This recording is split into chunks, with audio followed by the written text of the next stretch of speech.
House of the Dragon. Episode 4 of season 2 just premiered this past Sunday, entitled The Red Dragon and the Gold. And obviously, things are very much in motion here with some very, very major significant occurrences with character deaths and impending war. A lot is at stake right now in this current season of House of the Dragon, and we've reached the midway point now. There are only 4 episodes left after this week's episode, and so we have now sort of firmly reached the middle of this story of what they're trying to tell in season 2. But before we dive into spoilers and talk about all of the big occurrences that happened in this week's episode of House of the Dragon, we're just going to start off with our general big picture thoughts. And so let's just start there, man. What did you think about this brand new edition of House of the Dragon? Oh, this episode is why this world, Game of Thrones, House of the Dragon, is my shit. Everything in this episode is just like, yeah, this is exactly why I'm here. All the little things are coming into play that have been taking place over multiple episodes of season 1. Everything is just starting, I feel like, to come to fruition. Everything that's in the dark is now coming into the light. I really like this episode, man. There's so many, I think satisfying character beats in it by the end that it's so crazy, because this feels like one of those episodes that feel like usually like an episode 9 out of a Game of Thrones. Usually we're like, oh, here comes episode 9, we know something crazy is going to happen. That's kind of this episode, but it's in the middle of the season, and it's just like, whoa, what? There's more after this? Like, I can't believe it, man. But I had a great time with this episode, even before there is a big action sequence at the end of it. Even before that, there's just so many pieces, I think, coming into play that I really enjoyed. So many things that are still also up for interpretation of what is going to happen or what has already happened. I think I just think there's so much here. It's such interesting material. Performances are still great, but man, I'm having a blast. If this is the mid of the season, to be honest, I can't wait to see what the end of the season is going to look like. I think it's going to be very satisfying. But I really like this episode, man. And this is what, for me, this show was about. It had everything in it. I think the House of the Dragon / Game of Thrones, this world, is supposed to be. And for that, man, I think this is one hell of an episode to me. Yeah, this new episode of House of the Dragon is fantastic. It's great. I think it's exactly the vibe that we needed after last week's episode, which was certainly more contemplative, certainly more talky, and the talky moments are wonderful because you have some just extraordinary talent involved that can just deliver this dialogue in some of the best ways that we see on TV. But this particular episode had the perfect balance of both of those things. You had wonderful dialogue, wonderful moments between characters, very meaningful stuff happened, in fact, that further progressed their own individual arcs. And then you had some pretty spectacular action to round out the end of this episode, which was just extraordinary. It's stuff that we've been waiting to see ever since season 1 concluded a couple of years ago. They are now reaching a new level in this particular series, where we are slowly but surely approaching a point where everything is just going to be chaos. Everything is going to be littered with war and death, and this episode had all of that. It had spookiness, it had death, it had a lot of talky moments, it had shade thrown. I mean, it has all the intrigue that you want out of this particular world. And so I think that they knocked it out of the park, and I'm so excited for everything that's to follow in the second half of the season. But with that being said, we're going to dive in and do spoilers. So folks, if you've not seen episode 4 of season 2 of House of the Dragon, this is your official spoiler warning. Go watch the episode and come back and finish out the rest of our conversation. And we should start things off with Daemon at Harrenhal. He's still at this castle, and we talked about it last week that some very creepy things were afoot, and they have certainly taken shape in this episode. Stuff that's happening inside of Harrenhal, it's weird and almost inexplicable. Things are still messing with his mind. He apparently has a dream. We think it's at least a dream that he's seeing, once again, a young Rhaenyra, once again played by Millie Alcock. She's wearing multiple crowns. She's speaking High Valyrian. She's saying some pretty atrocious things to Daemon. She's like, you created me, and now you're set on destroying me, all because your brother loved me more than you ever did. And then, in a fit of rage, he takes out his sword. He beheads her, but that doesn't do anything. She continues to speak. Very, very creepy stuff. And then before long, we see him run into another person that's apparently inhabiting the castle, that appears to be somewhat of a witch. Alice Rivers is a part of this castle at Harrenhal, and she's talking to him, and she's basically, mixing up a concoction, but she introduces herself and also indicates that she's a bastard, but she's been sort of like the master here at Harrenhal, and she pretty much reads Damon for everything that he's worth, and like, yeah, I can tell you've been sleeping badly, you haven't been getting a good night's sleep, but she also lets him know, like, this place it's pretty cursed, and the bed that you're sleeping in, as a matter of fact, was made from a cursed tree. So this is all adding more on top of just everything that Damon has been experiencing within this castle. How did you feel about just kind of seeing him slowly, I don't want to say unravel, but he's definitely sort of contending with, I think, some of the things that haunt him that he's just not been able to actively address, and it's pretty much being forced upon him because of where he's chosen to sort of take up residence at this castle in Harrenhal. Yeah, it's so interesting because again, these things are so everything he's seeing at Harrenhal is so tied to his consciousness that it feels like in a couple ways that almost like he's healing, like he's actually talking about the things he was never able to talk about in some ways. Like we've never really seen him actually reckon with any of this, and now it's like, except for by facial expression, you know what I mean? Like, oh, what? How does Damon think about this? Camera pans. That's how he thinks about it. Now it's like he's really wrestling with this stuff, man. And I'm so interested to see how he comes out on the other side, because this does feel like a trial of some sorts where it's like, okay, you go through this thing, and after you're done with it, you're going to come out on the other side either healed or just different, right? Or just having different ambition in your head. So I think it's still very interesting to see. It's going dark places. I mean, Lena's here, young Rhaenyra's here. It's getting dark out here, man. But that stuff is so interesting. But and then he finds Alice, which is like just this weird lady that intrigues him, though, because I think Damon is somewhat used to having answers or knowing some of the answers before he gives them, or like just understanding how people operate. And here comes this weird witch lady who's like, he has no idea how she operates and no idea what the answers for this girl is, and I think it intrigues him, man. So yeah, it's just really cool, I think, to see the different dynamics in Damon's head and what everything she's going through. But yeah, I think he's starting to get some of the answers to his own questions, and I think that'll be definitely important for his character moving on.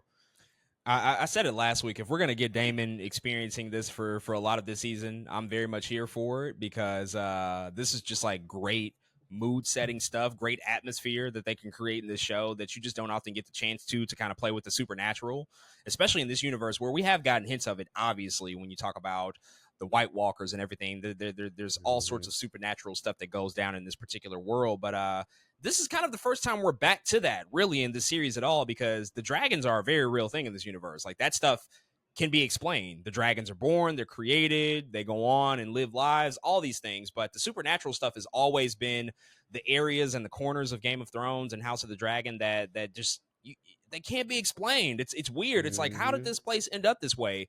But there are things like cursed trees and spirits and ghosts and all of these different things that they can play with. And the fact that Damon is undergoing these trials, I think, just dealing with all of the demons of his past, all of the things that he certainly has guilt that he's dealing with about it's done in a really, really great way, because I think we're also allowed to now see Matt Smith operate in a different register from an acting standpoint that we don't typically see him as. Yeah. Most of the time he's kind of playing the smug, almost entitled, sociopathic warrior, but now we're seeing somebody who's a little bit more vulnerable and also just confused, and now once again re-examining his past and having to sort of deal with it in real time, and not truly understanding or grappling with the weight just yet of what the implications of that might be. But certainly I think it's going to continue to play a role in his development moving forward here in the future. But all of the stuff was just really, really well done. I mean, even the portion with Lena, that was in particular a surprise, like, because we already saw young Rhaenyra last week, and so that was kind of the big surprise to see Millie Alcock back, but then to see Lena pop up, him Mm-hmm. confuse her, for just like a regular servant, but him seeing obviously this person that was close to him, and Mm. the fact that they perished, it was like, wow, okay, this is getting Interesting. to him. It's actually getting worse. Like, this is turning into some Shutter Island type of shit, where it's Yeah. just like he's slowly Mm-hmm. losing his mind. But loved all of that stuff. I do think, when he ultimately does leave Harrenhal, man, that Airbnb review has got to be terrible. Like, what the fuck is this bed y'all made? Like, Y'all got me sleeping on a cursed tree. What are you talking about So here? bad. Like, it got to be a 1 star across the board for every individual category: cleanliness, accuracy, whatever the fuck it might be. It got to be 1 star because this ain't it for him. But Mhm. also, like, what's important about this particular element of the episode is, Damon manages to strike up a deal with Blackwood, who's also, been at Harrenhal, and basically he creates this alliance that if he can wipe out the Brackens for them, their armies will now belong to Damon. So this will serve a purpose in the grander war, that's coming, because we know that the Blacks, they need more people, they need soldiers, they need people to fight on their behalf, and so it's also going to be important moving forward that if Damon can indeed do that, which pretty sure he will be able to pull that off. He's going to have a whole host of people to now be on their side when he eventually, more than likely, does return to Rhaenyra's side. But to go to King's Landing, Aegon, he feels like he's just unraveling. Things are just not going well for him. And we get a pretty important integral scene that foreshadows what happens at the end of this episode.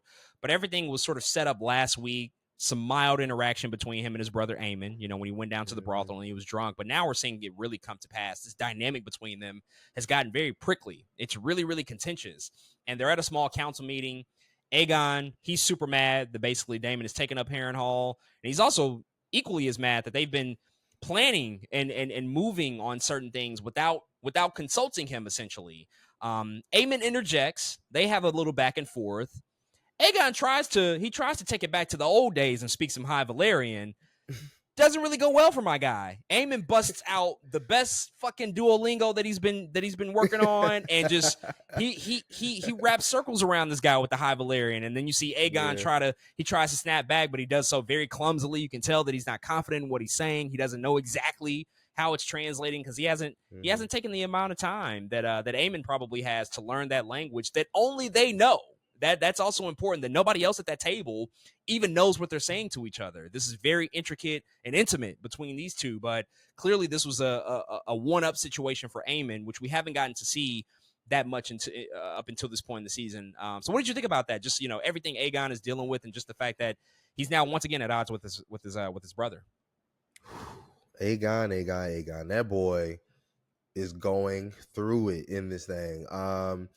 I kind of spoke about how, Jaehaerys used to be kind of at the table. He used to have him as part of the council meetings because Viserys never really let him at the table. He's like, yeah, Jaehaerys, of course he can come sit at the table because he never had that.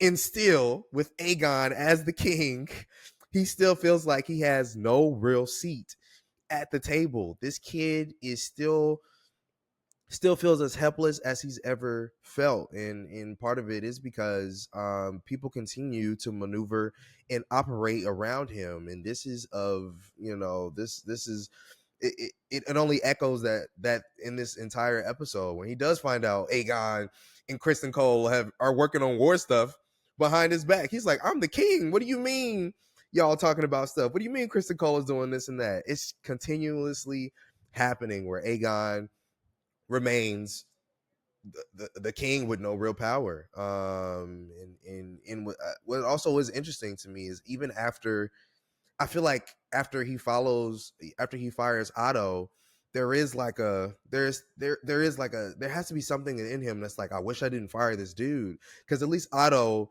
would tell him things. Otto at least was still some kind of hand to the king where he's like, look, do this and this, versus like, I'm gonna go do this thing behind your back real quick. You know what I'm saying? It feels like everybody in that room knows that Aegon can't bring anything to the table for him, at least not yet, which makes the conversation with him and Allison so interesting, right?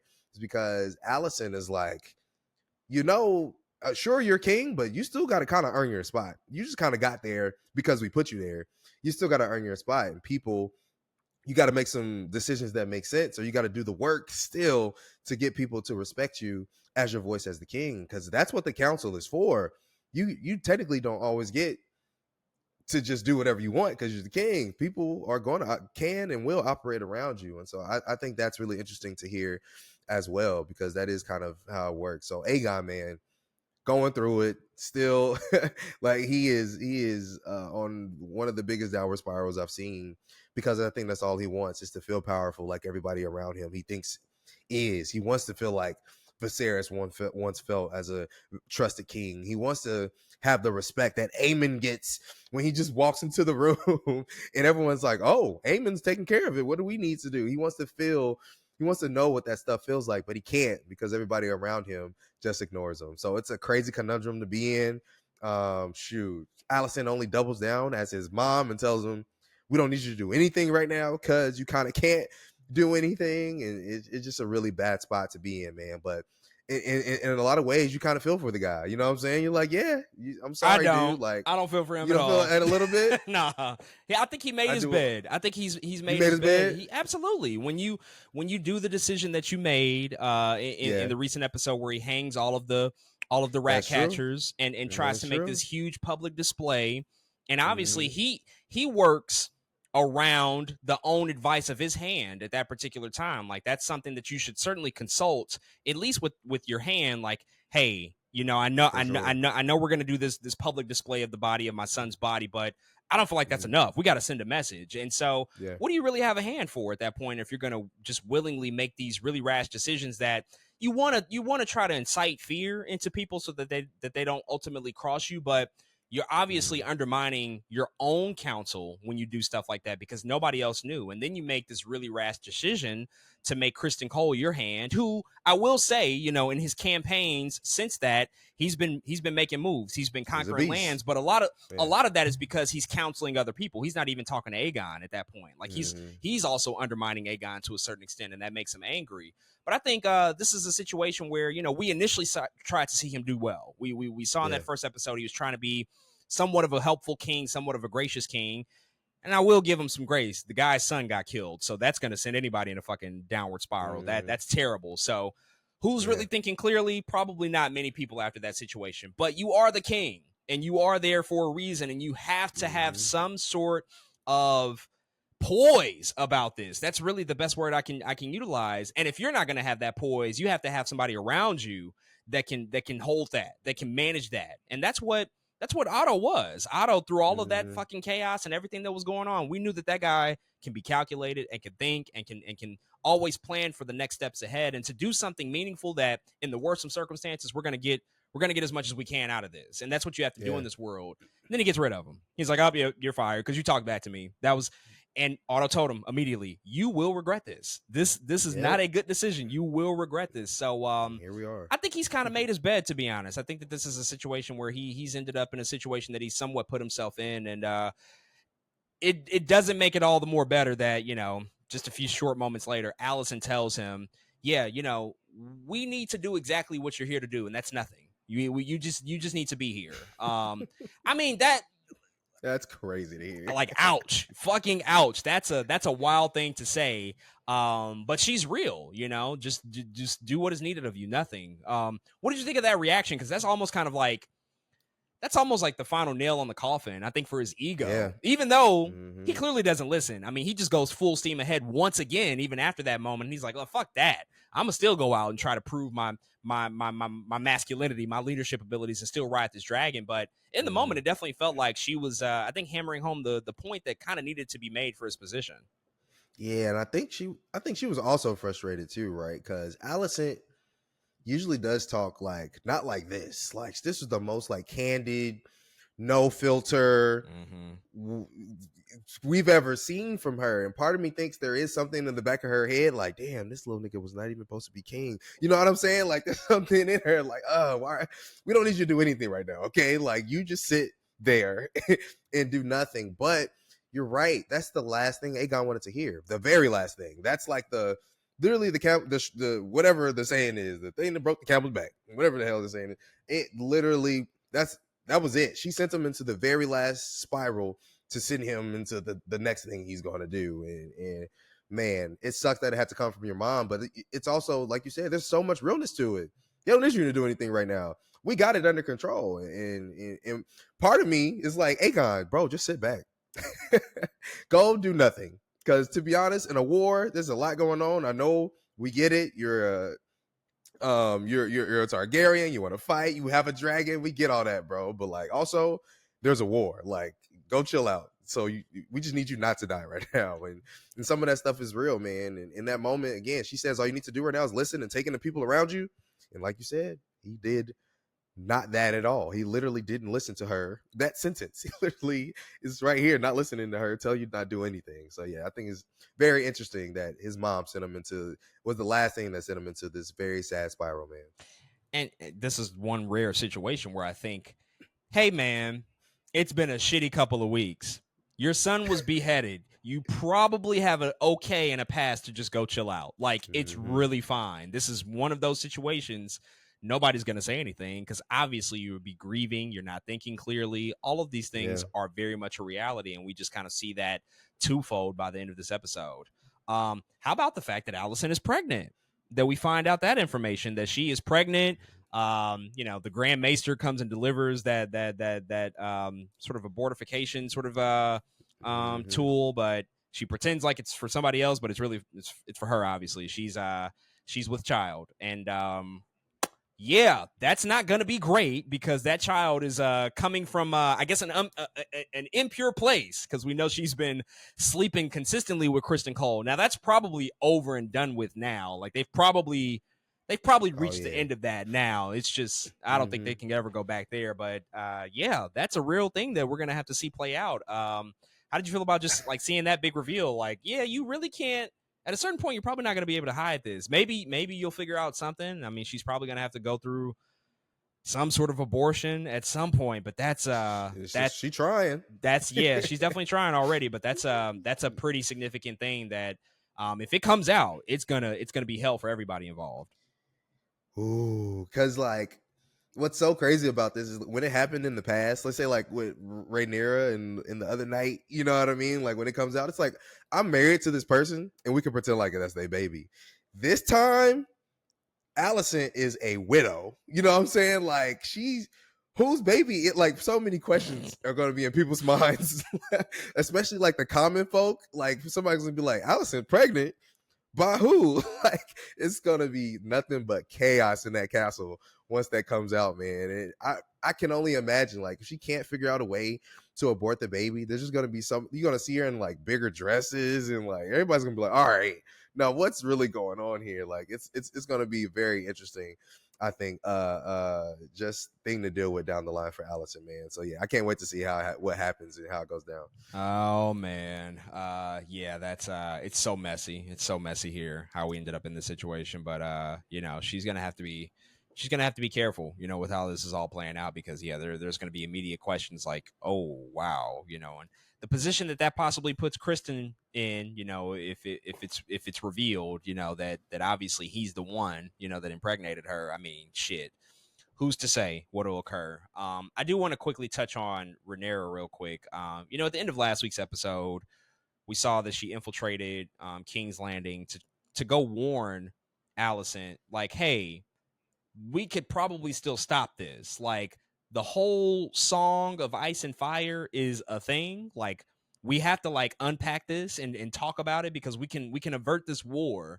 And then we see in this episode that she makes the choice to tell Jacaerys about the Song of Ice and Fire and reveal the prophecy to him, which I find really interesting, just in the context of this entire show and really this whole world, because this prophecy has been treated as such a precious secret thing. It's only passed down between individuals within the Targaryen family. It's not really spoken aloud. It's not uttered to anybody else at all. That's partly kind of why we're here. That's partly kind of why we're in the situation that we're in, because nobody speaks about this. And this is the rare case, like in any media, when we talk about prophecies and who's meant to fulfill a certain position or to come into their own. Like, this is kind of the rare situation where the prophecy turns out to be true. Oftentimes we subvert that expectation to show like, yeah, prophecy is typically bullshit. You control your own destiny. But this show, this world, this universe, the prophecy does turn out to be accurate. And so they don't know that, obviously, at this particular point. They're just going off of faith. But I was just thinking and wondering, like, because we do have Game of Thrones as context and we see everything that happens with Jon Snow, like, at this point now, with dragons at play, people are dying left and right, babies' heads are getting chopped off. Should we not be, like, screaming this prophecy to the heavens above us? Should we not just be saying this to everybody possible? Like, yo, this is a real thing. This happens. This is what Viserys meant before he died. This is what Aegon means. Like, all of these things, Aegon the Conqueror, I think it's a dire enough situation to warrant that type of conversation, to where maybe this shouldn't be this shouldn't be a secret anymore. But I don't know. It feels like it's still something that's like precious and held on to, and I'm not exactly sure why at this particular juncture, because things are in such a dire state of things. Just considering like the fact that the war is basically about to happen.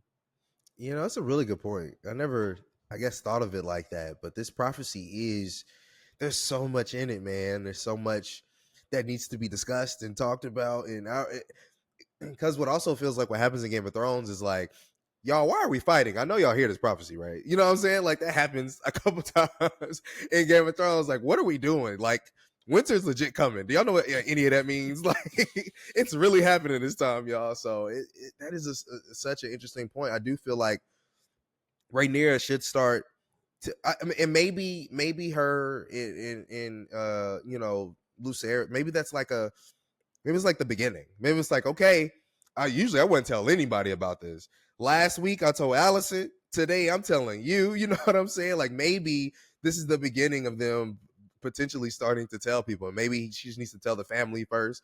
Particular, shoot, she started with her son, but man, I think I have to agree. It's like y'all need to hear what this prophecy is. There's too much chaos going on. There's too much happening. This shit is going to come to fruition, and now we all going to be fucked up. You know what I'm saying? Like, so we got to get this together right now. So yeah, I didn't think of it like that. That's a really good point.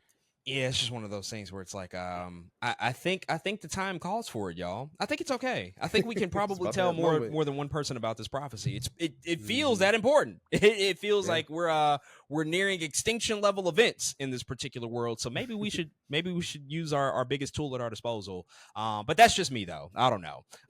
Let's talk about the battle at Rook's Rest. This is like the big third act, huge action set piece at the end, big dragon battle. Before that, basically at Dragonstone, Rhaenyra Small Council, they're getting impatient. They're like, you know what? We need dragons. The dragons got to go. It's time. We got to use the weapons that we have at our disposal, because Rook's Rest might fall, at the hands of Kristen Cole. So we got to make sure we avert that. And basically, Rhaenyra reluctantly agrees, but she's willing to go out there herself. She's willing to ride the dragon out there herself and fight. And everybody's like, you can't do that. You are the queen. You are the queen to be, to take on the throne. You shouldn't be out there. But Rhaenys decides to step up and say, I'll go. You Mhm. got to send me. I'll do this. And basically, Rhaenyra acquiesces. She agrees. Rhaenys goes out there to the Battle of Rook's Rest, and it's hellacious. It's just crazy chaotic. Kristen Cole's troops, they basically see Rhaenys come in on Meleys the dragon. She flies Mhm. over the battlefield, sets it ablaze. Hundreds and hundreds of soldiers losing their life, but Kristen Cole, he has a plan. He knows what he's doing here. He's basically waiting for Aemond to enter into the battlefield. But Aemond, he's waiting in the wings. He's patient. And then Aegon arrives because, as we just talked about, he's like, fuck that. I want a piece of this action. Let's get out there. And so Aegon, he decides to ride his dragon Sunfire out to the battlefield. Sunfire and Yeah. Meleys are going at it in the sky. Cole he's trying to rally his soldiers to fight alongside the king, but they're pretty much useless at this point. When you got dragons fighting in the sky, Useless. what are y'all doing, bro? There's nothing to be done Useless. here. And then finally, Aemond decides to get into the mix with Vhagar. Big bad Vhagar shows up to the fight, and that's when everything changes. Vhagar and Meleys end up fighting, and in the midst of that, before we obviously get to the big ending with Rhaenys and Meleys, something weird happens, something that can be read a couple of different ways, because it's sort of a three-way dragon battle now, and Mhm. it appears that Aemond purposefully attacks Aegon and Sunfire and basically eliminates them from the fight. I think they do a pretty good job with their cutaways and some of the editing to try to make it appear like, well, you can't entirely tell, but I think just based off of that conversation earlier and how we Yeah. know Aemon to be, I mean, he's a vengeful little bastard. So, for all intents Mhm. and purposes, it appears that he took out his own brother. How did you feel about that when you saw that moment unfold? I was not surprised at all, because one thing people gonna learn to do is to not make fun of Aemond, because if you do, I don't know when, I don't know how, but you're probably dying, bro. And it's like, it's gonna be bad. It's gonna be crazy. It's gonna be when you least expect it. But Aemon is so calculated. It's crazy and scary to see, because again, we all waiting on Eamon and Damon to see face to face, right? And I love that because Damon also helped Eamon become a thing. Like it's just so crazy. He created a beast, he created a monster. But see Eamon and how smart he is. Of course, in a battle of 3 dragons, if you really wanted to take out your brother, now is definitely the time to do it. You really don't like this nigga. You know what I'm saying? You could blame that on whatchamacallit, easy, Rhaenys, easy, just like Dracarys. It wasn't me, everybody. It wasn't me. I Like, lost swear. control. I didn't know what I was doing. No. Vagar, y'all remember? I wasn't even trying to kill Luke. Whoops. Vagar has a mind of its own. Crazy, man. So yeah, I wasn't surprised about it, but it was still like, damn, you didn't have to come on, your brother, like, because he was so eaten up over killing Luke. He was so eaten up over killing Lucerys, and now you just like willingly giving in to killing to Aegon, man. So I thought it was like, again, such a crazy scene, but not too surprised, man. Don't make fun of Aemon. Simple as that.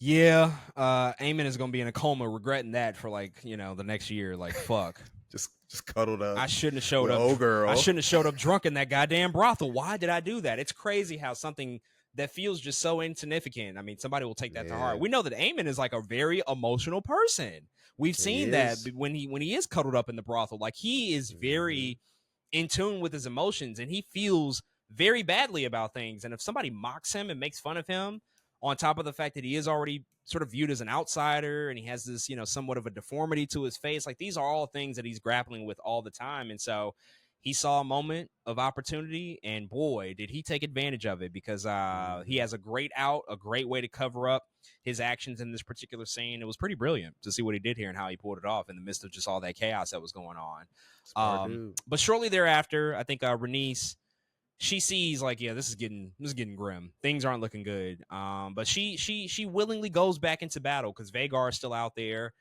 and she takes her dragon Meleys, goes back into battle with Vhagar. They get tangled up in the sky, pretty much projectile flame throwing each other. But out of nowhere, in a crazy surprise, Vhagar comes up from underneath, one of the castle like structures, and just completely wraps his mouth around Melissa's neck. I mean, he just bites into the neck like a fucking beef jerky. It's over at that point once he gets a hold of the neck. And we see shortly thereafter that Rhaenys knows that it's kind of the end, and she, I think, willingly just lets go, and they both go crashing down to the earth, down to their deaths. It's a pretty impactful moment to see, and to now know that Rhaenys is a goner. She's out. She's gone, and she willingly took herself out into the battlefield and sacrificed herself in this way. And it's equally interesting to think about the possibility of, if Rhaenyra did indeed go out into the battlefield, would this have been the same fate for her if that was if that was a similar situation that was presented, and that would ultimately mean the end of all of this, right? But we do see Rhaenys ultimately end up losing her life due to this battle. How did you feel about that, man? I guess we got to have a eulogy now for Rhaenys as a character. She's had a lot of great moments in the show, in the short time that we've been with her, but she made a very impactful presence in the episodes that we really focused on her, and how we saw her be sort of the most trusted advisor to Rhaenyra for so many years, and for so many of these episodes. And so, what did it feel like to you to see her go out in this way? Oh, I'm so sad, man, because Rhaenys was legit one of my favorite characters in the show. She was so calculated, but also she always kept her head. She was making some of the most bold decisions, even when she shows up, when Aegon is getting crowned. We can't forget that. A very important part of this show. After being locked up, you know what I'm saying? Like, she had a lot going on. And then here, man, just what a tremendous, I think, show of courage. And I also liked her because she did feel like Rhaenys is like what happens when Rhaenyra, let's say Rhaenyra never gets the throne. You know what I mean? That's Rhaenys. That's what Rhaenys looks like. She's still the princess. And that's what exactly why she's around. She doesn't want the same thing to happen to Rhaenyra. She's seen the crown pass by her multiple times because she is a woman or in a weird situation. She was very similar to Rhaenyra in that way. And I think that's why they got along, I think, so well. And I think that's why Rhaenys understood Rhaenyra so well, because she had been in her shoes, man. But I think Rhaenys knowing that she was going to go out is it was almost like a damn, Rainy. It's like, I was like pre-mourning her. You know what I'm saying? It was like there's a moment she's flying. She did great. She fucked up Sunfire. Like Aegon's on the floor, and then the dragon kind of looks back at her, and then she's like, "Yep, we about to turn the fuck around." And it is just like, "Oh no, why are we turning around?" Other thing, why don't we know this big ass dragon Vagar's in the air ever? Why don't we know where this nigga is? He not, his wings not loud enough. I understand there's a lot of wind in the air. Or like, it's like, damn, how does this, the tactics of Aemon, they're crazy, because why don't we see this big ass dragon? He's the biggest dragon. Why can't we find him ever? How's the biggest dragon keep doing sneak attacks? His You know what I'm his saying? hiding abilities are impeccable. I don't know how that nigga hides Insane. anywhere. How big he fucking is. It's crazy. It's really insane, man. But man, again, what a show of courage. I think it made, yeah, she knew it made sense. She knew it was the one, she knew she was the one that was expendable in the moment. It couldn't have been Rhaenyra. It was so interesting. If it had been Rhaenyra versus Aegon and they both die, what happens? Oh my god. What do we do? What do we do? Oh, What's next after that? series finale, y'all. Series finale, end of everything. Because that's a possibility, right? If Rhaenyra was like, "I'm going," and they let her go, and then Aegon was always gonna pull the shit he was gonna pull. What happens after that? I just thought that was an interesting thing that like we barely didn't get that. Like that really was almost a thing. But yeah, man. Rest in peace to Rhaenys, again, one of my favorite characters. And yeah, she won't be forgotten at all, man. Corlys is about to go the fuck off, and I can't wait to see what that looks like. But yeah, Yeah, good stuff. 1000%. This was an incredible way to go out for the character, for Rhaenys. I mean, just such a blaze of glory to go out fighting, to go out defending, you know, the queen, defending Rhaenyra, trying to get one step forward in this battle at Rook's Rest and putting it all on the line. But it was not enough, because that fucking Vagar, oh man, his big old ass is just a demon, a true demon on this earth. And this is the exact outcome, you know, we kind of alluded to last week, just the casualties of a dragon war, what that means for this particular world when you have warring dragons that are dueling in the sky in this way. Like, we've already lost very important characters in just 2 battles. Lucerys dies at the end of season 1, and now Rhaenys dies. Like, every time somebody is losing their life, because these dragons, yeah, we might be riding them, we might have a good amount of control over them, but at the end of the day, they're fighting for their lives as well. And we also have to add in the element of fire and how much damage that's doing to everybody involved in this as well. There's just so much unpredictability, and the fact that the lives are being lost in such a way that it's just, I mean, it's horrific. It's crazy to know that they're going out this way. It's really, really nuts. Like, it's one thing to die on the battlefield fighting other soldiers, but to die at the hands of dragons consistently now, that incites so much anger and fury, you know, out of people. And again, as you said, Corlys, when he finds out, I mean, that's just going to play so much mistrust and all of that shit. I already know he's not going to be fucking with Rhaenyra at all, you know, because she agreed with this. You know, she probably didn't do enough to maybe stop this and call this off, even though we've all been saying this, like, yeah, this is not a great option to go with. Like, if there's a dragon war that's going to take place, it's going to mean death, you know, for whoever's involved. And so that's going to create a very, very prickly position for him and his relationship with Rhaenyra. Kind of the closing moments of this episode, we see on the ground the debris and sort of the aftermath of Aegon and Sunfire, who've, you know, fallen down to the earth, and we see Aemon approaching. He's approaching the body of Aegon. He draws his sword, but then Kristen Cole wakes up out of unconsciousness, and he pretty much intercepts it. And they kind of leave the episode in somewhat of an ambiguous way there. I think it's safe to say, like, Aegon's not dead, but he's very much incapacitated, and it's going to be on the shelf probably for an extended amount of time. Like, you don't fall that fucking far from that height and be okay in a couple weeks and just like walk it off. Like, he's going to be on the shelf. So how do you feel about the fact that, like, it looked like Aemon was going to finish the job there? He was going to probably kill his own brother. It felt like he was inching towards that. But because he wasn't able to do so, what that might mean for him and how the lineage might play, you know, in terms of who's going to have to maybe take over responsibilities and maybe start to run the show now that it appears Aegon is going to be off the table for a while. Yeah, what an interesting, I think, you know, thing to have to reckon with here. I think one of the big questions is Aegon, will he be comprehensible? Will he be able to talk? And I think that's important. Like, will this dude be able to speak about what he's seen and about what was happening with Aemon? And like, because that's treason to the king, right? You tried to kill me, bro. Like, that's it for Aemon technically. But there's another thing about this where Game of Thrones is so good at taking injured people and having them live long enough to create a bunch of shit.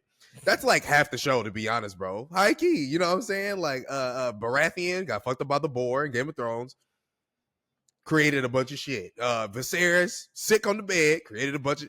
They are really good at taking characters who are injured and can't do much and creating a bunch of shit. And I think that's what they're about to do with Aemon too.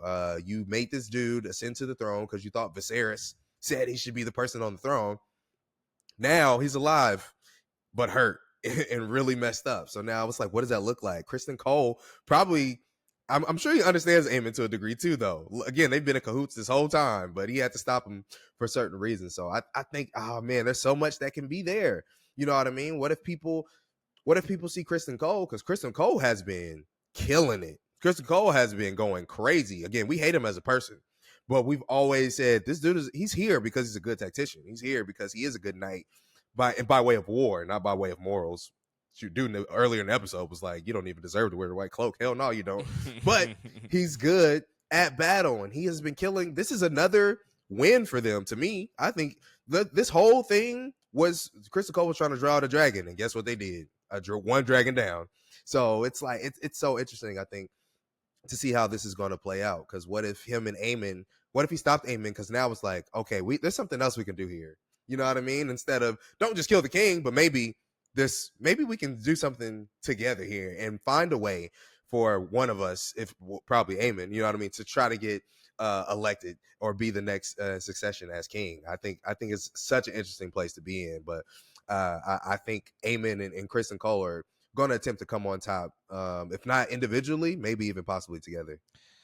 Perhaps an unholy alliance is in the midst of being created here, and we have Mm-hmm. two people who are 1000% the ultimate opportunists. And when they see an opportunity, they will strike. And I think we're very much going to see Aegon in a position where he can't function. He just can't function. He probably won't be able to speak, probably won't be able to comprehend anything, will Mm-hmm. likely be bedridden in a coma of some sort. I would assume, just like out of commission completely, not dead, just hanging on by a thread. So we can't technically say he's not the king. However, somebody has to step in and fulfill his duties. Oh, Mm-hmm. guess what? He has a brother, Aemond, and nobody knows that Aemon just like fucked around and was responsible for it to begin with. So Aemon can now sit at that table, direct the small Mm-hmm. council, lead this war. I think that this all makes a lot of sense, especially for the impending conflicts of who we know will actually be leading the war versus who our Yep. perception of who's leading the war, which is what this show is all about. Like, who's really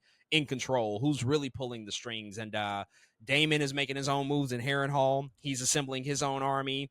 Aemon has now probably very likely gained new power. Kristen Cole obviously Mm-hmm. gained a lot of footing and traction in this episode. This is all where we're going, baby. This is all what we need to do to get to get to the place that we need to be. So it's really, really interesting stuff that they're doing. Before we wrap up, anything else you want to point out about this episode? Any other characters that we saw? Any other movements that were made? Throughout the course of this most recent episode. The conversation with Clubfoot and Allison was interesting. Clubfoot can kind of sense like Allison feels wrong about something. And Clubfoot like, why are you out here reading? You don't ever read. Like, what the hell's going on here? And so again, I think we constantly see Allison again, I think just reckoning with the fact that she might be wrong, and she has always tried to be a somewhat honest person, but now she feels bad because she's technically has lied to everybody. And so I love seeing kind of what that fallout looks like. And I'm interested to see, because Clubfoot really was just asking questions, of course, but of course his wheels are always turning. So I'm just interested to see where he stands after hearing the way in which Allison feels and the way all that goes down. Other than that, I don't think so. I just thinking about these dragons, man. The one quote from Rhaenyra in this episode that's really important, I want to say. There are no, where is it? I had it. Oh, here it is. If dragons begin fighting dragons, we invite our own destruction. Fear of Fear of it is in itself a weapon, and the Greens will make the same calculation. I just think that's a great quote. It's really like everything that we're doing right now. The fighting of the dragons has begun. And so this show is now, I think, catapulted to a different stratosphere of what we're about to see these next couple episodes. But that's it. 1,000%, man. I think they really need to get like this LeBron rehab for these people that are injured. Like, we got to figure this out. Like, they got to come back. They got like Aegon, come back, bro. Like, you really, I know you're crazy and you're dealing with a lot, but your bro just did some real vicious shit to you. So we need the LeBron treatment, something to come into play so that he can that he can get back to having his wheels turning. But it'll be interesting to see how things shake out. But with all of that being said, folks, those are all of our thoughts on the brand new episode of House of the Dragon Season 2. If you've checked out the latest edition of the series, definitely hit us up and let us know what you think.